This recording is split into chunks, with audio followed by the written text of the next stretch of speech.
So welcome back प्यारे बच्चों, कैसे हैं आप सब लोग? ठीक होंगे, है ना? ठीक। तो आज लास्ट वीडियो में क्लास 9 पे हमने introduction to Euclid's geometry start किया था। उसमें हमने डेफिनेशंस, एक्सिम्स, पोस्टुलेट्स और थ्योरम 5.1 को ढंग से समझ लिया था। ठीक है, आज उस पर बेस्ड हमको एक्सरसाइज लगानी है, तो स्टार्ट करते हैं एक्सरसाइज 5.1। क्वेश्चन नंबर, इसके ज़्यादातर क्वेश्चंस समझने वाले हैं, तो मैंने डायरेक्ट ही आंसर लिखे हैं और मैं आपको एक्सप्लेन कर दूंगा। तो स्टार्ट करते हैं exercise 5.1, question number 1, that is true और फॉल्स की फॉर्म में, और रीजन भी हमसे जस्टिफिकेशन मांग रहा है। देखिए क्वेश्चन क्या बोलता है, कह रहा है which of the following statement are true and which are false. उसने कुछ स्टेटमेंट हमको गिवन है, फिर कह रहा है give reasons for your answer. आपको आंसर भी समझाना है, अगर आप ट्रू कह रहे हैं तो क्यों ट्रू है, और फॉल्स कह रहे हैं तो क्यों फॉल्स है ना? तो स्टार्ट करते हैं, ठीक है? हाँ जी, तो स्टार्ट करते हैं। तो देखिए फर्स्ट पार्ट क्या बोलता है। फर्स्ट पार्ट बोल रहा है only one line can pass through a single point. कह रहा है एक सिंगल पॉइंट से एक ही लाइन पास होती है, and this statement is false, है ना? This can be seen visually, और विजुअली मैं आपको दिखा रहा हूँ, ये एक पॉइंट है और इससे मैं बहुत सारी लाइन बना सकता हूँ, 1 2 3 4, ठीक है? अभी बात समझ में? आपको ऐसा आप बना लें, आप भी बना लें ऐसा बगल में, है ना? फर्स्ट के बगल में आप ऐसा बना लें। तो पहले स्टेटमेंट फॉल्स है, उसका रीजन हमने दे दिया। Second statement, there are infinite number of lines which passes through two distinct points. कह रहा है दो डिस्टिंक्ट पॉइंट से इनफिनाइट लाइन पास हो सकती है। आपको ध्यान होगा हमने एग्जाम 5.1 में क्या पढ़ा था, वो बोलता है कि there is only one and only one unique line which passes through two given points, है ना? Two given distinct point. तो दो गिवन डिस्टिंक्ट पॉइंट ये रहे, और इन दोनों से पास होने वाली एक ही लाइन बन सकती है जिसको मैंने ड्रॉ करा है। इसके अलावा दूसरी लाइन पॉसिबल ही नहीं है ना? यही हमने थ्योरम 5.1 में भी पढ़ा था, ध्यान है, जिसका हमने कॉन्ट्रडिक्शन निकाल के दिया था प्रूफ। तो हमने लिखा है this statement is false and reason this contradicts with axiom 5.1। Contradict मतलब ये एक्सिम 5.1 से विरोध करता है, उल्टा हो जाता है। ऐसा तो हो ही नहीं सकता, अगर हम यूक्लिड ज्योमेट्री पढ़ रहे हैं, यानी हम ज्योमेट्री पढ़ रहे हैं, तो हमको एक्सिम को मानना पड़ेगा, ठीक है? ठीक। थर्ड पे आते हैं। थर्ड क्या बोल रहे थे, वो कह रहा है a terminated line can be produce indefinitely on both the sides. अरे हाँ, ये तो यूक्लिड की पोस्टुलेट है ना? तो हमने लिखा ट्रू है, a terminated line can be produce either indefinitely on either side. तो पोस्टुलेट नंबर 2 इसका प्रूफ है, तो ये लिख दिया। फोर्थ पे आते हैं। Fourth one is two circles are equal then their radii are equal. दो सर्कल इक्वल होंगे अगर उनकी रेडियस इक्वल होगी। हाँ बिल्कुल ठीक है ना? समझ में आ रही बात? ये फर्स्ट एक्सिम ऑफ यूक्लिड है ना? समझ में आ रही है बात? This is first Exim of Euclid, ठीक है? आई बात समझ में? ठीक। एक और देखते हैं फिफ्थ पार्ट। फिफ्थ पार्ट में से बोला था, कहाँ गया? In figure if A B equals to P Q and P Q equals to X Y then A B equals to X Y. हाँ है, क्या है देखो, फिफ्थ पार्ट में गिवन था A B equals to P Q and P Q equals to X Y then A B equals to X Y. वही तो है, things which are equal to the same things are also equals to one another. तो बिल्कुल true है, ठीक है? तो लिख देते हैं ट्रू, है ना? और ये कौन सी पोस्टुलेट थी? नहीं, एक्सिम थी, फर्स्ट ही थी क्या? हाँ, तो ये भी सही है, सेम ही है। तो फर्स्ट एक्सिम, ठीक है? तो हमने आंसर दे दिया। समझ में आया? हमको लिखना इतना ही है, बस समझ में आना चाहिए था, ठीक है? तो इसको आप नोट कर लीजिए, फिर मैं सेकंड क्वेश्चन की तरफ बढ़ता हूं। तो क्वेश्चन नंबर 2 पे आते हैं। देखो क्वेश्चन नंबर 2 क्या बोल रहा है, कह रहा है give definition for each of the following terms. जो नीचे टर्म्स दिए गए उनकी डेफिनेशन हमको देनी है। जैसे क्या क्या दिया है, पैरेलल लाइंस की डेफिनेशन देनी है, परपेंडिकुलर लाइंस की देनी है, लाइन सेगमेंट्स की देनी है, रेडियस ऑफ अ सर्कल की देनी है, और स्क्वायर की हमको डेफिनेशन देनी है, ठीक है? उसके बाद बोलता है are there other terms that need to be defined first. कह रहा है इनके अलावा क्या कुछ ऐसे टर्म्स भी हैं जिनको हमको पहले डिफाइन कर लेना चाहिए, ठीक? फिर कह रहा है व्हाट आर दे, अगर है तो बताओ क्या है, and how might you define them, और आप उनको डिफाइन कैसे करेंगे, ठीक है? तो स्टार्ट करते हैं। देखो सबसे पहले मैंने लिख दिया terms that need to be defined first, वो टर्म जिनको पहले डिफाइन करना पड़ेगा। अब वो टर्म क्या क्या है वो तो मुझे तभी पता चलेंगे जब मैं इनकी डेफिनेशन लिख लूंगा। तो सबसे पहले मैं पैरेलल लाइंस की डेफिनेशन लिखता हूँ। टू और more than two lines are said to be parallel, दो और दो से ज्यादा लाइनों को पैरेलल कहा जा सकता है। कब कहा जा सकता है? If they are coplanar. देखो कोप्लेनर क्या चीज हुई, ये एक प्लेन है ना, तो दो या दो से ज्यादा लाइन इसी प्लेन में होनी चाहिए। ऐसे नहीं कि एक लाइन इस प्लेन में और एक लाइन मेरे पास इस प्लेन में, ये जो मेरे हाथ के पास है ये, तो इनको फिर हम पैरेलल नहीं बोल सकते। समझ में आ रही है ना बात? उसी प्लेन में होनी चाहिए। ठीक है, ठीक। एंड आगे लिखा है and never intersect each other if produce indefinitely in either direction. इसको आप किसी भी डायरेक्शन में बढ़ा दो दोनों को, ये एक दूसरे को कभी ना काटे। अगर कभी नहीं काटते हो तो हम क्या बोलते हैं? कैसी लाइंस है? Parallel lines. ठीक है, आई बात समझ में? ठीक। अब इस डेफिनेशन को डिफाइन करने से पहले इसमें देखो कौन से ऐसे वर्ड आए हैं जो मुझे डिफाइन करने चाहिए। मुझे लाइन डिफाइन करना चाहिए था, है ना? लाइन की डेफिनेशन आनी चाहिए, पता होनी चाहिए। समझ में आ रही है बात? ठीक। तो इसमें ये चीज हमको डिफाइन करनी चाहिए। और लाइन की डेफिनेशन आप जानते हैं क्या लिखनी चाहिए, तो मैं डैश करके छोड़ रहा हूं, आप अपने आंसर में लाइन की डेफिनेशन खुद से लिख लेंगे। बात समझ में आ गई? ठीक। सेकंड लेते हैं परपेंडिकुलर लाइंस। परपेंडिकुलर लाइंस में क्या डिफाइन करना है? टू, बहुत सिंपल सी डेफिनेशन है ना? Two coplanar lines are said to be perpendicular if they intersect each other at 90 degree. समझ में आ गई बात? ठीक। इसमें कोई टर्म ऐसा जो हमको डिफाइन करना पड़ेगा नहीं, लाइन ही है एक एम्बिगुअस, है ना? लाइन, वो मैंने लिख दिया है कि लाइन आपको डिफाइन करनी पड़ेगी। थर्ड आते हैं line segment. Line segment is a part of line. Line segment क्या होता है? लाइन मतलब लाइन, सेगमेंट मतलब उसका टुकड़ा। So line segment is a part of line. ठीक है। अब और कह सकते हैं इसमें जब आप डिफाइन करेंगे तो जैसे लाइन सेगमेंट मुझे अगर समझना है तो मुझे जरूरत पड़नी चाहिए पॉइंट्स की, क्योंकि और कोई क्या लिख सकता था इसके अलावा डेफिनेशन में कि a line segment has two end points, तो पॉइंट्स को डिफाइन करना आना चाहिए। आना चाहिए नहीं आना चाहिए? तो ये भी मैंने लिख दिया, इसको भी आप डिफाइन कर लेंगे। आपने पढ़ा है, हमने पढ़ा था पोस्टुलेट में, क्या चीज डेफिनेशन में पढ़ा था, a point which has no part, a line is a breadthless, हाँ बिड्थलेस लेंस। ठीक है, तो ये सब आप अलग से डिफाइन कर लेंगे। ये चलो मत करना, कोई प्रॉब्लम नहीं है, पहले भी हमने कर रखा है। नेक्स्ट आते हैं रेडियस ऑफ अ सर्कल। बहुत सिंपल सा है, देखो अगर ये कोई सर्कल है तो रेडियस कैसे मिलाते हैं आप, कैसे निकालते हैं? सेंटर से किसी भी पॉइंट को ले लेते हैं सर्कमफेरेंस पे, है ना? So radius of a circle is a distance between centre of a circle, centre and any point on it's circumference, and any point on it's circumference. ठीक है, ठीक हो गया। अब इसमें आपको, इसमें देखो इसमें जरूरत पड़ेगी एनी पॉइंट, तो पॉइंट में लिख चुका हूं कि पॉइंट को हमको डिफाइन करना आना चाहिए। ठीक है ना? ठीक, आगे बढ़ते हैं। स्क्वायर पूछा था, square it is a quadrilateral with all side equal and each angle 90 degree. सबने पढ़ा होता है स्क्वायर एक ऐसा क्वाड्रिलेटरल होता है जिसमें क्या होता है, सारी साइडें इक्वल होती है और हर एंगल 90 डिग्री का होता है। तो यहां पे आपको क्या डिफाइन करना पड़ेगा? क्वाड्रिलेटरल। क्वाड्रिलेटरल, क्वाड्रिलेटरल कैसे डिफाइन करेंगे? Quadrilateral is a four sided close figure. बस सिंपल सी बात है। तो ये सब चीजें आप लोग कर लेंगे, हाँ सर कर लेंगे। ठीक है, फिर इसको नोट कर लीजिए, है ना? और फिर मैं नेक्स्ट क्वेश्चन की तैयारी करता हूं, आप इसे नोट कर लीजिए। देखिए क्वेश्चन नंबर 3 कह रहा है given to consider two postulates given below. हमको दो पोस्टुलेट दे रखी है क्वेश्चन में। फर्स्ट है given any two distinct point A and B, there exist a third point which is in between A and B. देखो यहां बताता हूं क्या बोल रहा है। Given two distinct point A and B, A और बी दो डिस्टिंक्ट पॉइंट ले लो, ये ले लिए मैंने, है ना? और बोल रहा है there exist a third point C which lie between A and B. हाँ, और इनके मान लो इनको मैंने ज्वाइन करा, एक लाइन बनी, है ना? और इनके बीच में कह रहा है एक पॉइंट सी होगा जो इनके बीच में लाई करता है। होगा, ऐसा होता है लाइनों में, है ना? ठीक है ना? एक नहीं बहुत सारे होते हैं, पर इन बिटवीन बोला एग्जैक्ट बीच में तो एक ही होगा, मिड पॉइंट एक ही आएगा। ठीक है, ये फर्स्ट थी।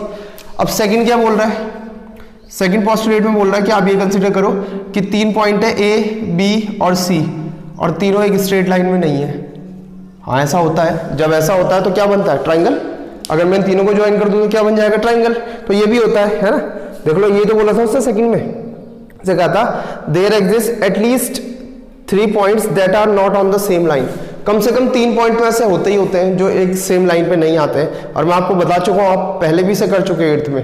8th में आपने ट्राइंगल नहीं बनाया, तो जब 3 पॉइंट सेम लाइन पे नहीं होते तो क्या बनता है, ट्राइंगल बन जाता है उनके ज्वाइन करने से, है ना। ठीक है, तो फर्स्ट पोस्टुलेट ये रही, सेकंड पोस्टुलेट ये रही। अब हमसे क्या पूछता है, देखो पहला पूछ रहा हूं do this postulate contain any undefined term. Yes, बहुत सारे टर्म अनडिफाइंड है, फिलहाल मैं एक बता देता हूं। पॉइंट्स, फिर से पॉइंट्स है ना, अनडिफाइंड टर्म कौन सा है, पॉइंट, क्योंकि पॉइंट आपको पहले डिफाइन करना चाहिए, जो कि अभी तक ढंग से डिफाइन नहीं हो पाया। पॉइंट के बारे में क्या डेफिनेशन है, a point which has no part, ये कौन सी डेफिनेशन हो गई। बट मैंने आपको बताया था यूक्लिड ने जो ऑब्जर्व करा उसी के बेस पे डेफिनेशन लिखी है, ठीक है। चलो ठीक, इसके अलावा मैं लिखने को लाइन भी लिख सकता हूं, लाइन की, चलो लाइन भी लिख लेते हैं क्योंकि लाइन की बात भी इसमें हुई थी। लाइन भी एक ऐसा इसमें है जिसको डिफाइन करने की जरूरत पड़ेगी और सही से अभी तक जो डिफाइन नहीं हो पाया। चलो अब सेकंड पार्ट में आते हैं। फिर उसने पूछा इसी में कि are these postulate consistent. Consistent क्या होता है, देखो अगर ये दोनों किसी सेम चीज के बारे में बात कर रही है तो इनकंसिस्टेंट हो जाएगी, अगर सेम चीज के बारे में बात कर रही है, और अगर ये डिफरेंट सिचुएशन को डील कर रही है तो फिर कंसिस्टेंट रहेंगी। तो ये देखो ये किसकी बात कर रहा है, एक स्ट्रेट लाइन पे 3 पॉइंट की, ठीक है, और ये किसकी बात कर रहा है, ये कह रहा है 3 पॉइंट अलग अलग भी हो सकते हैं, तो दोनों अलग अलग चीजों के बारे में बात कर रहे हैं, है ना। तो लिख लेते हैं consistent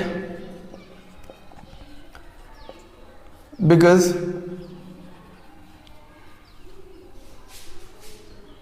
both are dealing with different situations, दोनों अलग अलग सिचुएशन पे बात कर रहे हैं ना। अगर सेम ही सिचुएशन को ये दोनों डील कर रहे होते, यानी एक दूसरे का कॉन्ट्राडिक्शन दे रहे होते, एक कहता है ऐसा हो सकता है, दूसरा कहता है नहीं ऐसा तो हो ही नहीं सकता, तो मैं कहता है इनकंसिस्टेंट है। समझ में आई बात, ठीक। इनकंसिस्टेंट उसको कहते हैं जिससे हम कुछ निकाल ही नहीं सकते कंक्लूजन, ठीक है, आई बात समझ में। तो ये कैसी है, कंसिस्टेंट है। इसके बाद पूछ रहा था do they follow from Euclid's postulate, क्या ये यूक्लिड की पोस्टुलेट को फॉलो करते हैं। ये ध्यान करो यूक्लिड की पोस्टुलेट, तो आंसर है नहीं करते। ये यूक्लिड की पोस्टुलेट को फॉलो नहीं कर रहे हैं। जो पोस्टुलेट है इस क्वेश्चन में गिवन है कि ऐसा होता है, बट ये यूक्लिड ने अपने उसमें कहीं नहीं लिखा था। ये किसको फॉलो कर रहे हैं, ये यूक्लिड की एक्सिम को, एक्सिम 5.1 को, क्योंकि एक्सिम 5.1 ही डील करती है, जिसका हमने देखा था जो रिजल्ट था कि given 2 distinct point, 1 and only 1 unique line can B pass through them, है ना। सो आंसर लिख लेते हैं, दे do not follow Euclid's postulate, however they follow Euclid's axiom, है ना। ये यूक्लिड की एक्सियम का रिजल्ट तो हमको लगता है यूक्लिड की एक्सियम का, लेकिन पोस्टुलेट का नहीं कह सकते हम, क्योंकि पोस्टुलेट में ऐसे 3 पॉइंट्स के बारे में बात नहीं हुई थी, या 2 पॉइंट से पास होने वाली लाइन के बारे में बात नहीं हुई थी। आया समझ में, ठीक है, इसको आप नोट कर लीजिए, इसमें इतना ही लिखना है बस हमको। चलिए अब आते हैं क्वेश्चन नंबर 4 पे। तो क्वेश्चन नंबर 4 क्या बोल रहा है, कह रहा है if a point C lies between 2 point A and B, if a point C lies between 2 point A and B, A और बी के बीच में एक पॉइंट लाई करता है सी, ठीक है, such that A C equals to B C, और ये मैं मार्क बना रहा हूं, आपको ट्राइंगल में भी आपने पढ़े होंगे, जिससे हमको ये पता चलता है कि इक्वल है ना। Such that A C equals to B C, then we have to prove that A C equals to half of A B. To prove that, fourth question, A C equals to half of A B, ये हमको proof करना है, ठीक है। और उसके बाद बोल रहा है कि explain by drawing the figure, तो फिगर तो हम साथ साथ बना ही रहे हैं, ठीक है ना। तो पहले मैथमेटिकल प्रूफ कर लेते हैं। देखो given A C equals to B C, ये हमको दिया है, ठीक। हमको इधर क्या लाना है, देखो इसको रफली थोड़ा सा सॉल्व कर लो, तो ये क्या बनेगा, रफ कर रहा हूं मैं यहाँ पे ना, 2ac इक्वल्स टू ab, दिखा है, दिखा। इसका मतलब मुझे 2ac बनाना है ना। 2ac बन जाएगा तो मैं इसको अपॉन में भेज दूंगा, उस तरफ ab रहेगा। तो 2ac कैसे बनेगा, देखो इस इक्वेशन को उठा लो, इसमें दोनों तरफ ac ऐड कर दो, on adding ac both sides, क्या मिलेगा देखो चलो पूरा ही लिख लेता हूँ, A C plus A C equals to A C plus B C. ये इक्वल्स में आ सकते हैं? हाँ आ सकते हैं। क्यों आ सकते हैं? देखो याद करो, यूक्लिड बाबा ने हमको बताया था, equals are added to equals then the wholes are equals. समझ में आई कहानी? ठीक है, तो वो लिखने की जरूरत नहीं है, लिखिए उसको, नहीं लिख रहे, चलो छोड़ रहे। ये कितना बन जाएगा? 2ac, और इधर देखो फिगर से देखो, ac प्लस bc क्या बन जाएगा? ab। Therefore ac equals to half of ab। हो गया खत्म। कहानी आई समझ में? कहानी आई समझ में? आई? ठीक है, यहां पे लिख लेता हूं मैं फ्रॉम फिगर। फ्रॉम फिगर मतलब वहाँ फिगर से हमको पता चला कि A C plus B C equals to A B हो जाएगा। समझ में आ गया? ठीक। अब वो कह रहा था explain by drawing the exam, कह रहा था explain by drawing the figures, यही तो बोल रहा था, explain by drawing the figures. तो देखो बना रखा हमने, ये फिगर बना ही रखा है ना? ठीक, आप एक काम और करेंगे, इसके बाद ऐसा बना लेंगे ए सी अलग से इतने मेजरमेंट का, और एक और बना लेना सी बी इतने मेजरमेंट का, और फिर नेक्स्ट में दिखा देना, ऐसे दिखाना ए, चलो इसे सी डैश शो कर देना फिलहाल ना समझने के लिए, ऐसे रखना ए सी, इसके बगल में सी डैश बी। चलो मत रखना यार, कौन इतना वो करे, नहीं कर रहे हम, हो गया हमारा, ठीक है, हो गया, इतना एक्सप्लेन हो गया, बस मेन स्टेप ये थे। आया समझ में? आया समझ में? ठीक है, अब मैं ले रहा हूँ नेक्स्ट क्वेश्चन, देखो इसको नोट कर लीजिए। फिर अब नेक्स्ट क्वेश्चन की तरफ बढ़ते हैं। नेक्स्ट भी बड़ा इंटरेस्टिंग है ना? देखो क्या बोल रहा है, क्वेश्चन नंबर कौन सा है? ये 5 है, क्वेश्चन नंबर 5 क्या बोल रहा है? देखो बड़ी इंटरेस्टिंग बात बोल रहा है। क्या रहा है इन क्वेश्चन नंबर 4 जो हमने अभी पढ़ा, point C is called a mid point of the line segment, क्योंकि वो ए और बी के ठीक एग्जैक्ट बीच में था तो उसको मिड पॉइंट बोलेंगे। हाँ ठीक है। Prove that every line segment has one and only one mid point. My God क्या बोल दिया इसने, ये कह रहा है प्रूफ करो कि हर एक लाइन सेगमेंट का सिर्फ एक ही मिड पॉइंट होता है। ये भी था और इसका एक ही मिड पॉइंट होगा सी, दूसरा नहीं हो सकता।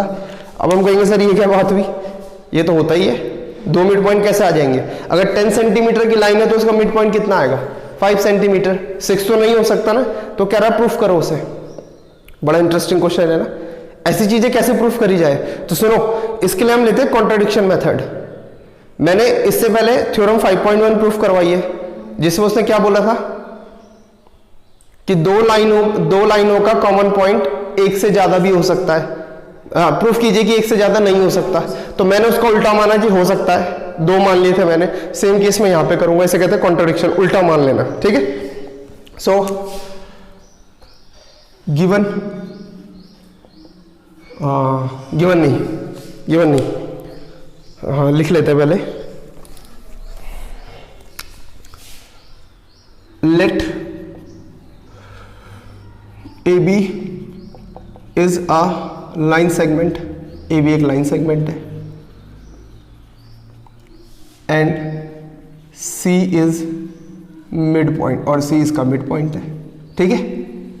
बात आई समझ में? ए बी एक लाइन सेगमेंट है, ड्राइंग मैंने बना रखी है, आप चाहे तो चलो इधर बना लो, ए बी और सी इसका मिड पॉइंट है, ठीक है ना। सी मिड पॉइंट है, देन क्या हो जाएगा बताओ? ए सी इक्वल्स टू बी सी होना चाहिए कि नहीं होना चाहिए? ठीक है। अब आओ देखो, अब आगे समझो हम क्या मान रहे हैं प्रूफ करने के लिए। मैंने कहा था उल्टा एज्यूम कर लेते हैं। लेट अस एज्यूम, एक एज्यूम कर लो, that D is also a mid point of A B. हमने ऐसा मान लिया कि डी भी एक मिड पॉइंट है, तो डी को मैं यहां दिखा देता हूं, कहीं दिखा लूं, है ना। अब देखने से तो मिड पॉइंट लग नहीं रहा है, लगेगा भी क्यों, लगना भी नहीं चाहिए, होता ही नहीं है क्योंकि, पर हमने मान लिया। देन तब क्या हो जाएगा देखो, बताओ? A D equals to B D, ऐसा ही होना चाहिए, होना चाहिए नहीं होना चाहिए? हाँ सर होना चाहिए। अब एक काम करते हैं, देखो equation 1 adding AC on both sides जो काम हमने पहले किया था, both sides of equation 1। Direct लिख दूं 2ac equals to AC plus BC equals to AB, यही आएगा। ठीक है, adding AD on both sides of equation 2। Equation 2 के दोनों तरफ AD जोड़ दो तो कितना बन जाएगा 2AD इक्वल्स टू, देखो BD plus AD, BD plus AD क्या बन जाएगा AB। अब देखो यहाँ पे कौन सी पोस्टुलेट का इस्तेमाल हुआ अभी तक, if equals are added to the equals then the wholes are equals. तो अभी तक तो मैंने उसका यूज करा, उसको लिख नहीं रहे, वो अंडरस्टूड है, हमको बार बार समझना है कि मैथमेटिक्स में हम उनका यूज करते हैं। ठीक है ना। अब देखो आगे, let's say this is equation 3 and equation 4। जरा ध्यान से देखो, इक्वेशन नंबर 3 और इक्वेशन नंबर 4 का राइट हैंड साइड क्या है, AB है ना। अब मैं एक पोस्टुलेट बोलने जा रहा हूं, things which are equal to the same things are also equal to one another. यही पढ़ा था हमने। If 2AC is equals to AB and 2AD is also equals to AB, then 2AC will be equals to 2AD। तो लिख लेते हैं। तो यहाँ डायरेक्ट लिख रहे हैं फ्रॉम 3 and 4। आगे मैथमेटिक्स में हम बहुत ज्यादा इसका यूज करेंगे। फ्रॉम 3 and 4 आपको समझ में आ गया मैं क्या बोलना चाह रहा हूँ। ठीक है, 2AC इक्वल्स टू 2AD, 2 से 2 कैंसिल, AC इक्वल्स टू कितना आया AD। अब देखो ये क्या आया, ये बोल रहा है जितना AC है उतना AD है, जितना AC है उतना ही AD है। वो डायग्राम में तो, फिगर में तो कुछ और दिखाई दे रहा है। ये कब पॉसिबल है, व्हेन ये जब ये D C के ऊपर होगा तभी तो AC और AD इक्वल होगा, तभी पॉसिबल है। तो मैं इसके आगे देखो क्या लिखता हूं इसके बाद, ओनली पॉसिबल, ये तभी पॉसिबल है, only possible if C and D coincide. समझ में आई कहानी। ये तभी पॉसिबल है जब ये D C के ऊपर होगा या C D के ऊपर होगा, तभी ऐसा होना पॉसिबल है ना। और इससे हमको क्या पता चला, हमने क्या एज्यूम करा था कि इसका एक मिड पॉइंट D भी है, और रिजल्ट क्या बोल रहा है, ये D नहीं है तो C के ऊपर होगा, इसका मतलब it has only one mid point. समझ में आ गई कहानी। So a line segment has one and only one. अब हमको आ गया तो थोड़ा जोर लगा देंगे, वन एंड ओनली वन, केवल एक और एक ही मिड पॉइंट। ठीक है, समझ में आया। तो हमने क्या, देखो हम यूक्लिड का चैप्टर पढ़ रहे हैं तो यूक्लिड की पोस्टुलेट का यूज हो रहा है, भले हम साइड में लिख नहीं रहे इतना लंबा चौड़ा। आगे समझ में आया, समझ में पक्का। ठीक है, इसे नोट कर लीजिए आप, फिर मैं नेक्स्ट क्वेश्चन पे बढ़ता हूं, इसे नोट कर लीजिए। अच्छा, जो क्वेश्चन हमने अभी करा, क्वेश्चन नंबर 5, ये बड़ा इंपॉर्टेंट है ना, ये एग्जाम में कई बार पूछा जाता है तो उसको ध्यान में रखेंगे। अब आते हैं क्वेश्चन नंबर 6 की तरफ। करेंट फिगर, एक फिगर हमको दिया है, देखो इस तरीके का है, ऐसा उससे बनाया है, तो A रखा, then B, then C and then D। ठीक है, एक फिगर हमको दिया है, कह रहा है in figure if AC equals to BD। If का मतलब गिवन, वेरी गुड। सॉल्यूशन, तो पहले गिवन लिख लेते हैं। Given AC equals to BD, AC BD के इक्वल गिवन है, उसने दिया है ना। और फिर प्रूव दैट कह रहा है AC equals AB equals to CD। तो मैं लिख लेता हूं TPT, मतलब टू प्रूव दैट क्या प्रूफ करना है, AB इक्वल्स टू CD, है ना। समझ में आई कहानी। ठीक है, अब देखो कैसे प्रूफ हो सकता है, ये गिवन है और ये प्रूफ करना है, तो जो गिवन है उसी की हेल्प से करेंगे। समझ में आ रही है ना कहानी। जब भी कोई चीज प्रूफ करनी होगी तो दो चीजें होनी चाहिए, एक हमको गिवन का यूज करना आना चाहिए, दूसरा कोई प्रीवियस नॉलेज, कोई थ्योरम, कोई एक्सिम हमने पढ़ी हो, उसको लगा करके ये प्रूफ करा जाए। समझ में आ रही है बात। मान लीजिए मुझे दिल्ली जाना है, लॉकडाउन हो रखा है और मुझे दिल्ली जाना है, दिल्ली जाना मतलब कुछ प्रूफ करना, तो मेरे पास क्या अवेलेबल, उसी से तो जाऊंगा। अगर बाइक होगी तो बाइक से निकलूंगा, कार होगी तो कार से निकलूंगा, और कुछ भी नहीं होगा तो पैदल जाऊंगा, तो वो चीज गिवन है। आई बात समझ में। तो गिवन की हेल्प लेकर के जो प्रूफ करना है उस तक पहुंचना है हमको, और इसमें हेल्प करेगी कोई पुरानी एक्सिम, कोई पुरानी थ्योरम, कोई पुरानी पोस्टुलेट जो हमने पढ़ी हो। अच्छा ध्यान से देखते हैं, देखो ध्यान से देखो, फिगर में देखो, AB कहाँ है, ये रहा, और CD कहाँ है, ये रहा। AB और CD में सिर्फ BC का डिफरेंस है ना। ये देखो AC कहाँ है, ये रहा सर AC, ये देखो ये रहा AC, ठीक। और BD कहाँ है, ये रहा सर BD। दोनों में BC आया, आया। अगर मैं AC में से BC माइनस करूं तो क्या बचेगा? AB बचेगा, AB बचेगा। और इसी तरीके से BD में से BC माइनस करूं तो क्या बचेगा? CD बचेगा। तो मैं क्या करता हूं, दोनों तरफ से BC माइनस कर लेता हूं। और वो सही क्यों होगा? कौन सी पोस्टुलेट?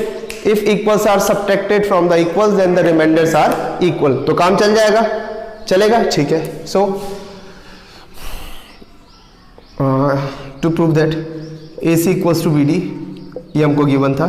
ऑन सबट्रैक्टिंग, समझ में आई कहानी? BC from both sides. कितना इजी है ना, पोस्टुलेट आनी चाहिए बस। AC minus BC is equals to BD minus BC। अब from figure AC minus BC will be equals to AB and this will be CD। और यहां मैंने लिख दिया फ्रॉम फिगर। सही है, सही है, ठीक है। और ये पोस्टुलेट के कारण सही बता, हो गया। कितना आसान है देखो, है कि नहीं है? ठीक है, इसको आप नोट कर लीजिए। चलिए अब आते हैं क्वेश्चन नंबर 7 पे, लास्ट क्वेश्चन इस एक्सरसाइज का। क्या बोलता है देखो, इसमें कह रहा है why is Exim 5 in the list of Euclid axioms considered a universal truth, है ना। यूनिवर्सल ट्रूथ मतलब,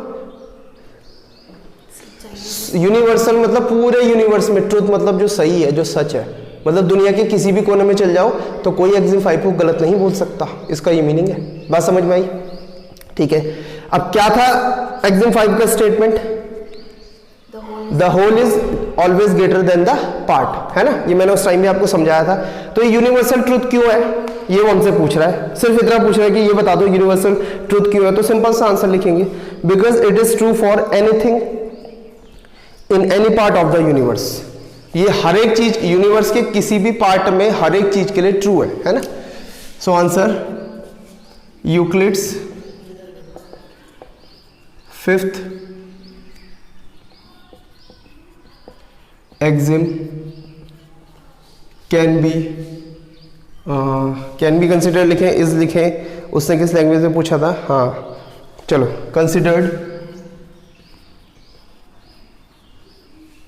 as a universal truth because it is true for every part, it is true for everything, it is true for everything, हर चीज के लिए सही है। इन कहाँ पे सही है? In any part of universe, है ना, यूनिवर्स। बात समझ में आई ना। उसने कहा था A whole is always greater than the part, तो ये इसका पार्ट है, तो होल हमेशा पार्ट से बड़ा होगा, है ना। अब ये आप किसी चाइनीज को पूछोगे तो वो भी ये आंसर देगा कि हाँ सही है। आप किसी जापानीज को पूछोगे तो वो भी ये आंसर देगा। अगर सैटर्न पे कुछ कोई सिविलाइजेशन रह रही होगी, है ना, या मून पे रह रही होगी, तो उसके यहाँ भी ये चीज़ सही होनी चाहिए। ऐसा उल्टा तो हो नहीं सकता। So this is universal truth. समझ में आया? समझ में? ठीक है, तो इसे नोट कर लीजिए। ठीक है, अब आते हैं एक्सरसाइज 5.2, जिसमें कि 2 ही क्वेश्चन है और दोनों को समझते हैं और आज का वीडियो खत्म कर लेंगे। पहला क्वेश्चन देखो क्या बोलता है। बोल रहा है how would you rewrite Euclid 5th postulate so that it would be easier to understand. कह रहा है यूक्लिड की जो 5th पोस्टुलेट थी, आप उसको दोबारा कैसे लिखेंगे जो समझने में आसान हो जाए, है ना। अब ये समझने में आसान तो समझने वाले की समझदारी पे डिपेंड करता है। ठीक, तो वैसे तो इसके कई सारे आंसर हो सकते हैं, कई सारे आंसर, है ना। मतलब एक बात को कई लोग कई तरीकों से समझा सकते हैं, बट चलो मैं अपने हिसाब से लिखवा देता हूँ। ठीक है, तो लिख लेते। देखो पहले ध्यान करो, यूक्लिड 5th पोस्टुलेट क्या थी, मैंने कहा था बड़ी इंपॉर्टेंट है। वो बोलती थी कि if a straight line is following on two straight line, the sum on the same side of the interior angle if less than 90 two right angles then it will intersect on that side if produce indefinitely, है ना। ये तो बोलती थी। तो इसी को लिखते हैं, a straight line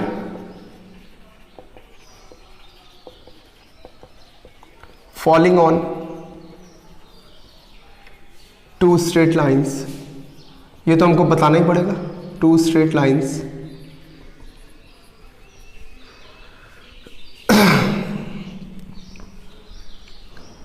a straight line, ये बना भी देते हैं, a straight line falling on two straight line,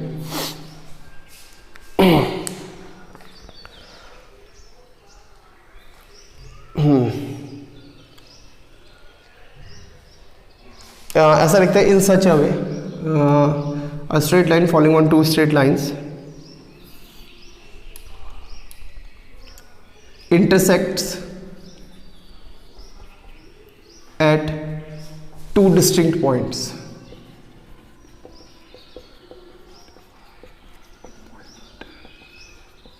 ठीक है, एक स्ट्रेट लाइन है जो दो स्ट्रेट लाइन पे फॉल हो रही है, इस तरीके से हो रही है कि दो डिस्टिंक्ट पॉइंट पे उसे इंटरसेक्ट करती है ना। फिर full stop, the two straight lines will intersect, सीधे काम की बात पे आते हैं, will intersect on that side, will intersect on that side, उस तरफ काटेंगी, where the sum of को इंटीरियर एंगल्स पढ़े हैं ना, तो को इंटीरियर लिख दूं, हाँ, where the sum of को interior angles is less than 180 degree. आई समझ में? बड़ा इजी है ना। नॉर्मल रिलाइट में हमने लिखा किस चीज के बारे में बात हुई है, a straight line falling on two straight lines intersect at two distinct point, इसके बारे में बात हो रही है। क्या बात हो रही है? The two straight lines will intersect on that side where the sum of co-interior angles is less than 180 degree. अच्छा, ये तो लिखा ही नहीं मैंने कि if produced indefinitely, ये भी तो लिखना पड़ेगा कि अगर उन्हें बढ़ाया गया तो if produced indefinitely।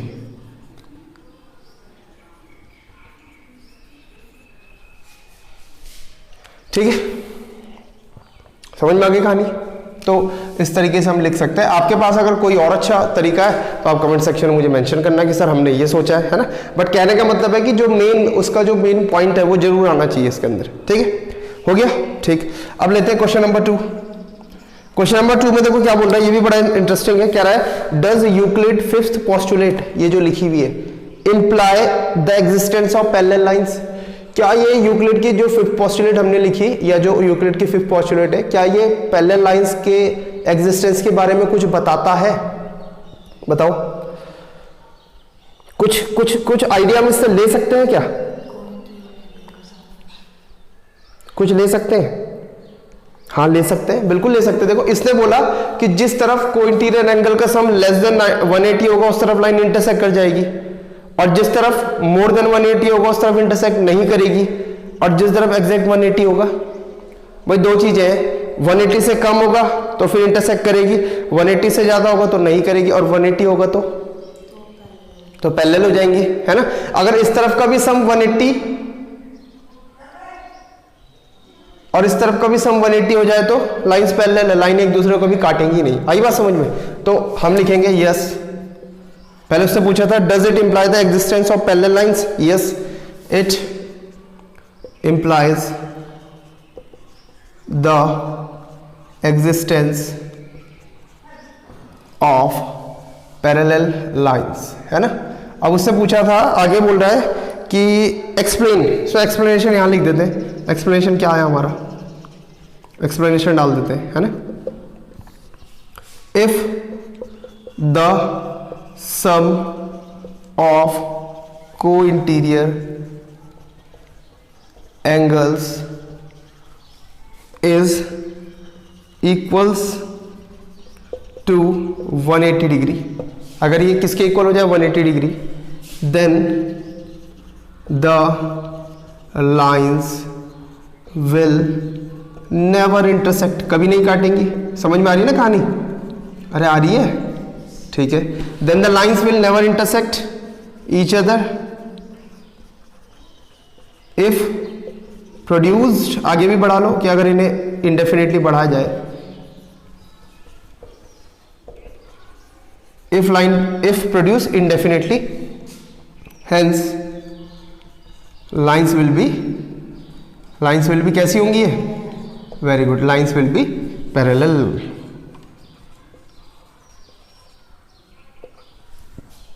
क्लियर हो गया? आया समझ में? ठीक है, आप इसे नोट कर लीजिए। ठीक, तो आज का वीडियो यहीं पे क्लोज करते हैं। हमारा चैप्टर नंबर 5 कंप्लीट हो चुका है और नेक्स्ट वीडियो में हम मिलेंगे तो हम लोग स्टार्ट करेंगे chapter number 6 lines and angles, है ना। उसमें भी बहुत कुछ आपको पहले का पढ़ा हुआ मिलेगा, बट यहाँ पे उन सब चीज़ों का प्रूफ भी आना स्टार्ट होगा। ठीक है, जैसे हम आज तक हमने पढ़ा था कि कोइंटीरियर एंगल का सम 180 डिग्री होता है, पढ़ा था 8 तक पढ़ा था। प्रूफ है आपके पास? नहीं है। कहाँ सीखना है? 9th में, है ना। हमने पढ़ा था कि लीनियर पेयर किनको बोलते हैं? दो एडजेसेंट एंगल, है ना, जिनका सम 180 डिग्री होता है। यहाँ पे आपको प्रूफ देना पड़ेगा। वर्टिकली अपोजिट एंगल्स इक्वल होते हैं, पढ़ा था हमने, यहाँ पे प्रूफ देना पड़ेगा। तो अब 9th में कुछ नहीं है, जो कुछ हमने 8th में पढ़ा वही सब चलेगा, बट यहाँ पे उसकी डीप स्टडी होने वाली है। हमको उन सबका प्रूफ सीखना है। ठीक है, तो वो हम पढ़ेंगे नेक्स्ट वीडियो में। अगर आपको वीडियो अच्छा लग रहा है, समझ में आ रहा है, if my videos are helpful for you, please do like, and if you haven't subscribed so far, please do subscribe and also share with every needy student. Okay, goodbye, have a nice day, see you in the next video. Jai Hind.